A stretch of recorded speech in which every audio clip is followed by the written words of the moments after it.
Untuk bersabar itu memang butuh belajar. Untuk bersyukur itu memang butuh belajar.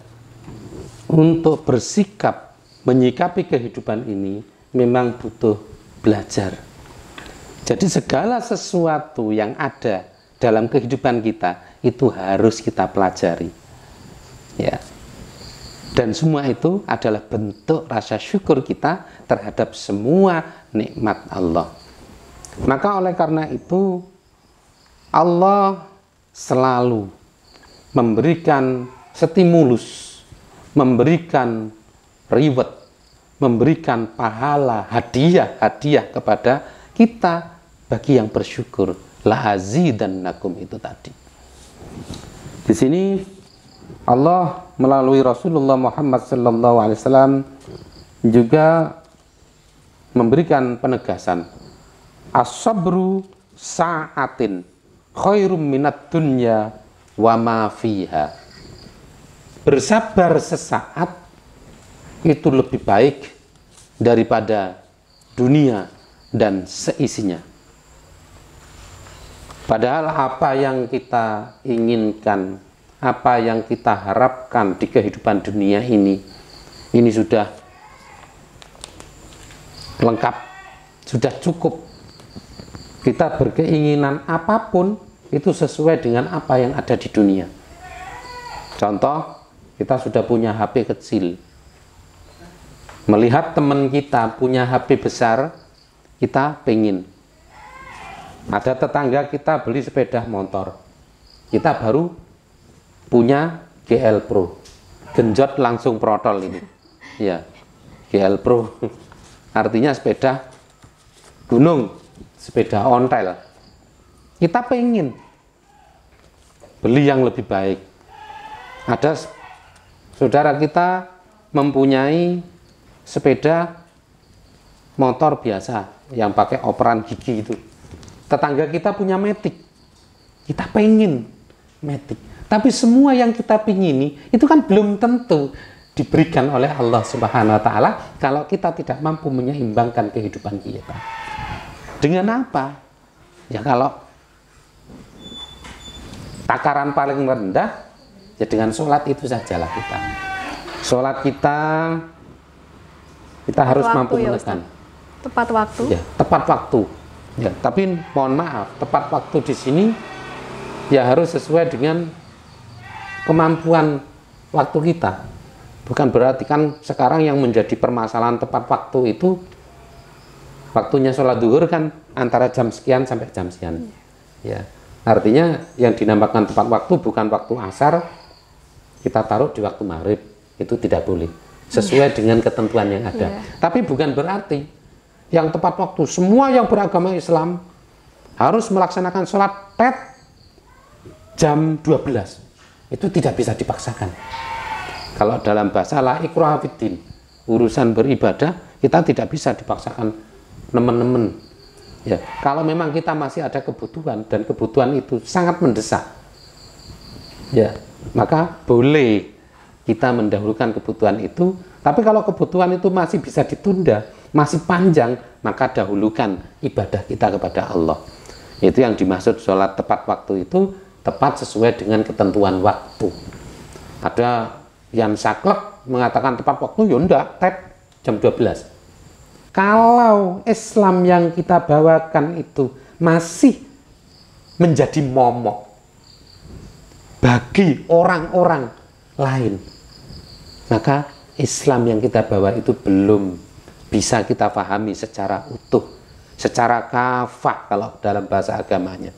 Tetapi ketika Islam yang kita sampaikan kepada orang itu kemudian menjadi penyejuk, bisa diterima, sekalipun katakanlah orang itu berandal, preman, tidak bisa, tidak pernah melaksanakan sholat, tetapi ketika kita ingatkan dengan Islam tersebut, ya, hukum-hukum agama, cara sholat dan lain sebagainya, itu mampu menerima, berarti Islam yang kita sampaikan itu sudah benar.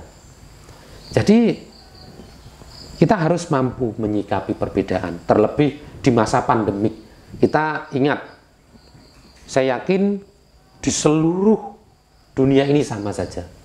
Di awal-awal pandemik, kita mau tidak mau harus melaksanakan sesuatu yang sangat berbeda. Contoh, di masing-masing musola semua diberi tulisan, wajib cuci tangan, wajib bermasker, tidak boleh berjabat tangan, dan tidak berjarak. boleh, harus jaga jarak, ya. dan lain sebagainya, dan lain sebagainya. Itu belum terbiasa, dan itu lumrah. Setiap sesuatu yang belum terbiasa pasti ada gejolak. Anak kecil saja ketika mau mengalami sebuah perubahan dari belum bisa jalan ke jalan, belum bisa duduk ke duduk, itu saja pasti mengalami perubahan suhu, mesti panas, pasti rewel, dan lain sebagainya. Apalagi ini perubahan-perubahan yang belum biasa, yang sudah ada gejala tapi masih dalam pengawasan. Itu sudah sosial masyarakat sudah berubah total. Jangan mendekat sana, jangan nyatroni rumahnya, jangan, wah luar biasa. Kalau sekarang orang-orang sudah agak hambar ini, ya disuruh bermasker kadang tidak mau. Sekarang, kalau dulu masih sangat taat.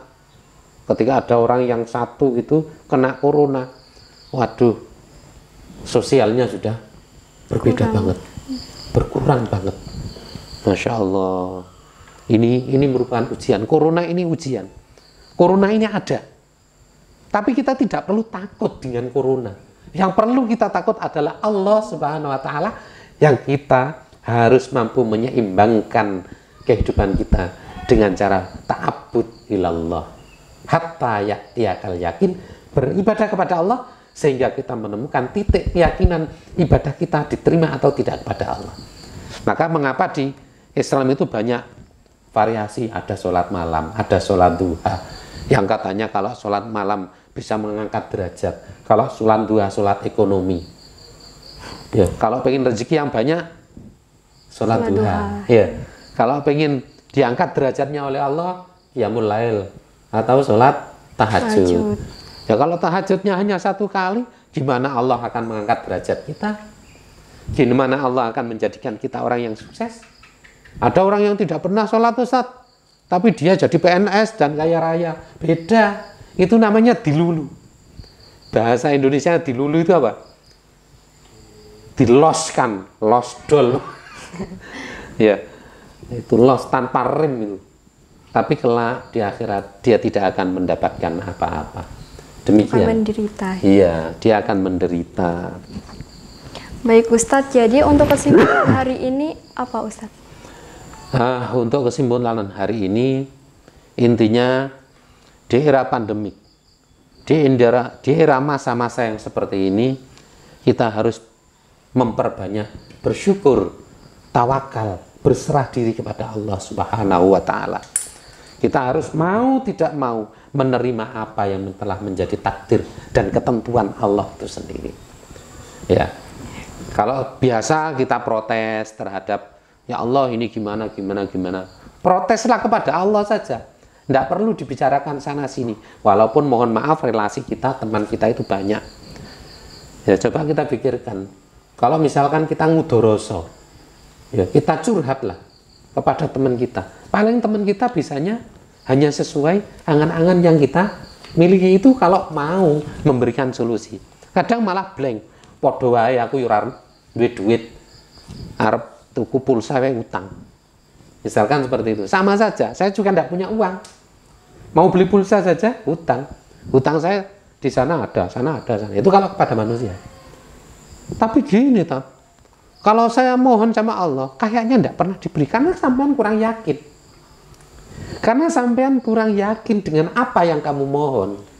Kurang yakin dengan keberadaan Allah yang maha pemurah, lagi maha penyayang, yang maha adil dan maha bijaksana. Ya, kita hanya memohon kepada Allah kalau kita punya mau saja. Kalau kita tidak punya mau, kadang kita enggan mau mohon pada Allah, nangis kepada Allah itu enggan.